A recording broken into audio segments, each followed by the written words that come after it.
Bonjour à tous. Alors, on intervient un petit peu à la fin. Vous avez déjà eu beaucoup d'informations et j'espère que celles que nous allons vous présenter vont vous intéresser aussi. Alors, c'est un peu particulier. On vient presque faire de la pub parce que on vient vous présenter le GIP du GREDA, sans doute beaucoup d'entre vous connaissent. Et en fait, on intervient aussi aujourd'hui parce qu'on est en train d'étendre le périmètre en proposant les prestations à l'ensemble des EHPAD de la région. Alors, on va essayer de présenter sans faire trop de prosélytisme quand même. On va se présenter tous les deux. Je vais commencer par moi, Sandrine Delage, donc directrice du GREDA. Et il faut bien que je vous l'avoue, hein, depuis une semaine. Bon. En fait, ça fait déjà quelques mois que je m'intéresse à cette question, puisque j'ai assuré l'intérim de l'hôpital Erdre-et-Loire à Ancenis, et j'y suis maintenant à temps plein depuis décembre. Et c'est donc Ancenis qui est le support du GREDA. Mais je suis très très bien accompagnée par Eric Tribert, qui est à la manœuvre depuis déjà bien longtemps et qui connaît le sujet par cœur. Donc voilà, je pense qu'on va vous faire une présentation en duo et vous devriez normalement avoir toutes les infos nécessaires. Oui, Eric Tribert, donc je suis cadre technique du GREDA pendant 25 ans, enfin depuis 25 ans. Voilà. Donc, ça compense. Voilà, ça équilibre. Alors on va démarrer. On va essayer de tenir les 10 minutes réglementaires. Donc c'est le sujet du jour. GIP GREDA s'occupe de la collecte des DASRI des établissements hospitaliers. Et à ce jour, il y a 75 établissements qui sont adhérents. Et il faut le souligner, pas seulement publics, mais aussi privés. Vous avez là la liste. Alors 75 établissements, mais 120 sites de collecte. Alors, quelles sont les prestations que le GREDA assure? C'est bien sûr l'encadrement de la collecte et le lien avec les fournisseurs, mais ça va au-delà parce que quel est l'intérêt pour un établissement d'être adhérent? C'est d'avoir accès à une expertise, à avoir confiance dans une certaine sécurisation juridique aussi. C'est ça que le GREDA peut apporter aux établissements. Donc, en amont des prestations, il y a bien sûr la rédaction du cahier des charges, qui est donc évidemment quelque chose de très technique et qui serait vraiment une charge importante pour chacun des établissements si chacun devait être autonome.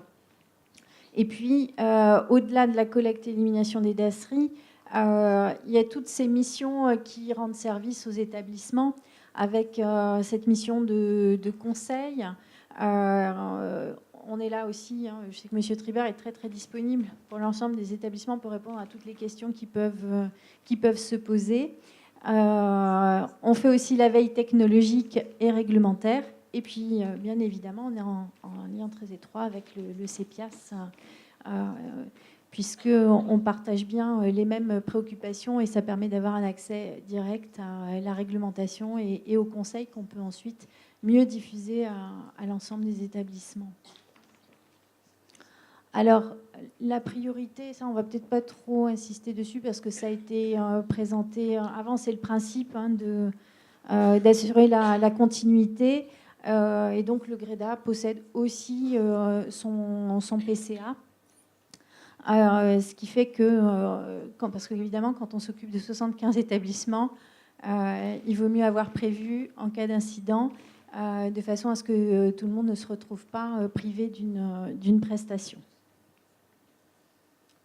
Et puis, donc, on y vient, c'est la préoccupation du moment. On répond à une demande de l'ARS qui est de proposer aussi la prestation à l'ensemble des EHPAD pour que eux aussi aient accès à une prestation, on va dire, oui, de qualité, parce que ça va viser à améliorer pour eux aussi le niveau qui peut être très très disparate d'un établissement à l'autre. On le voit bien, la réglementation, même si elle est, on va dire, elle est claire, mais il faut quand même l'assimiler, la comprendre et surtout l'appliquer. Et on voit bien avec les débats aujourd'hui que ça ne va pas forcément de soi et qu'il y a beaucoup de questions qui se posent. Et les EHPAD, alors ce sont des très petits volumes, hein, ça va être une collecte par mois, quelques kilos. Donc c'est sûr que moins on a de volume et moins on est expert. Et plus on peut avoir besoin de l'appui d'une plus grande structure. Alors, je sais pas, Monsieur Tribert, je peux peut-être vous laisser un petit peu commenter les contacts qu'on commence à avoir. Donc en fait, sur les Pays de Loire, ça représente à peu près 600 établissements, 630 exactement. On avait commencé des démarches en 2016, de mémoire. Donc les établissements ont reçu un courrier. Donc à partir de là, on a fait des estimations sur la production des établissements. Voilà, c'est tout ce que... Je pense que ce qu'il faut détailler, alors ça c'est l'appel d'offres, mais c'est surtout voilà, le contenu. Donc en fait, l'objectif c'est... Je vous avais dit qu'on allait se compléter. Donc l'objectif c'est vraiment de fournir la prestation complète, même si ce sont... alors, il faut peut-être quand même que je vérifie, est-ce que dans la salle, il y a des représentants des EHPAD? Oui, voilà, il y en a quelques-uns. Donc, je pense que ce qui est important que vous reteniez de ce que l'on peut vous présenter aujourd'hui, c'est qu'il y a à la fois une prestation au standard qualité, comme pour les établissements hospitaliers, mais qu'on fait aussi du sur-mesure parce que ce sont des établissements donc plus petits, avec des volumes beaucoup plus petits. Il faut qu'on calcule bien les collectes. Mais on sait, avec le travail qu'on a commencé à faire, les contacts qu'on commence avec les EHPAD, que ça peut avoir un impact, alors un impact financier, et puis un impact aussi qualité, gestion des risques avec les équipes. Donc, pour les EHPAD, on propose, comme pour les établissements hospitaliers, un rythme de collecte, donc qui là va être mensuel, et que l'on va travailler avec les EHPAD adhérents. On assure la traçabilité réglementaire, on l'a vu avec l'exposé précédent, avec le bordereau, là aussi on va chercher à faire dématérialiser. On propose la collecte en carton, avec là aussi un très gros effort sur l'identification, hein, pour qu'on sache bien de quel établissement ça vient. Et on a même finalement pas mal d'établissements qui ont eux-mêmes plusieurs sites. Donc on va être très vigilant sur l'identification et la provenance des dasseries. Le système de pesée embarqué dans le camion, ce qu'on a pu voir avec nos premiers interlocuteurs, ce sont des prestations qu'ils n'ont pas forcément aujourd'hui, et c'est un petit peu plus approximatif. Le transport et puis la garantie du traitement par incinération à 850 degrés. Donc on a vraiment le projet d'assurer, donc Éric Tribert le disait, hein, ça fait un très grand nombre d'établissements, ça va... Nous, on est 75 aujourd'hui. Ça peut facilement doubler, voire tripler en très peu de temps. Donc, ce que l'on souhaite aussi, c'est que ce soit quelque chose de très simple et de transparent pour les adhérents. Alors, comment est-ce que ça marche financièrement? On fait une première facture en début d'année et on l'ajuste en fin d'année, en fonction vraiment du poids de déchets produits. Donc voilà les éléments principaux.